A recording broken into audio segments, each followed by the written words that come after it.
વિશુભાઈ પરમાર છે। હું ધોરણ 7 માં અભ્યાસ કરું છું। મારો વિષય છે સ્વાસ્થ્ય પર્યાવરણ। હું જે કહીશ શાંતિથી સાંભળજો। પર્યાવરણ એટલે આસપાસનું વાતાવરણ। સ્વસ્થ જીવન માટે પર્યાવરણ શુદ્ધ હોય તે વાત અત્યંત જરૂર છે। વિજ્ઞાન અને ટેકનોલોજીના વિકાસથી ફૂલાતા માનવી સમક્ષ પર્યાવરણની સુરક્ષાનો ગંભીર પ્રશ્ન ઊભો થયો છે। જો પર્યાવરણની સુરક્ષા માટે સમયસર પગલાં ના ભરવામાં આવે તો વાતાવરણને શુદ્ધ રાખવું મુશ્કેલ થઈ જશે। 20મી સદીમાં અનેક ઉદ્યોગો શરૂ થયા, જેમ કે રસાયણો, ધુમાડો, કોલસો કે રજકણો વગેરેના કારણે હવા પ્રદૂષિત થાય છે। ગેસ લીકેજની સમસ્યા, ગોબર ગેસ, હોનારત જેવી ખૂબ મોટી જાનહાનિ થઈ હતી અને હાહાકાર મચી ગયો હતો। અને આજે અવાજનું પણ પ્રદૂષણ દિવસે દિવસે વધતું જાય છે। માનવી પોતાની મોજ શોખની વસ્તુ મેળવવા માટે પર્યાવરણનો નાશ કરવામાં આવે છે।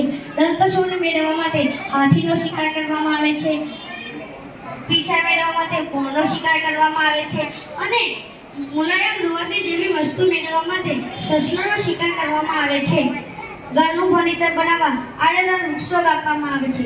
જંગલમાંથી વૃક્ષો કપાતા પ્રાણીઓની સુરક્ષા ઘટી ગઈ છે।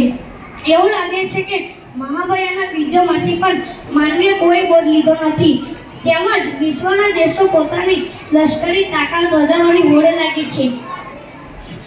શક્તિશાળી રાષ્ટ્ર પણ અણુઅખાતરા કરે છે, તેનાથી પણ પ્રદૂષણ વધે છે। તે આપણા સ્વાસ્થ્ય પર અસર કરે છે। અનાજના ઉત્પાદન વધારવા માટે બેફામ રાસાયણિક ખાતરો, જંતુનાશકનો ઉપયોગ કરવામાં આવે છે। શાકભાજી જલ્દી મેળવવા માટે રાસાયણિક દવાનો ઉપયોગ કરવામાં આવે છે, પરંતુ રાસાયણિક દવા આપણા હાડકાને છિદ્રિત કરી કેન્સર જેવા રોગો વધારે છે। આના કારણે અનાજ અને શાકભાજીમાં પોષક તત્વો યુક્ત રહ્યા નથી। વધતા જતા વાહનોના ધુમાડા અને ઘોંઘાટથી પણ પ્રદૂષણ વધ્યું છે। આપણી જવાબદારી છે કે પર્યાવરણને આપણે શુદ્ધ રાખીશું તો આપણું સ્વાસ્થ્ય સારું રહેશે। જય હિન્દ।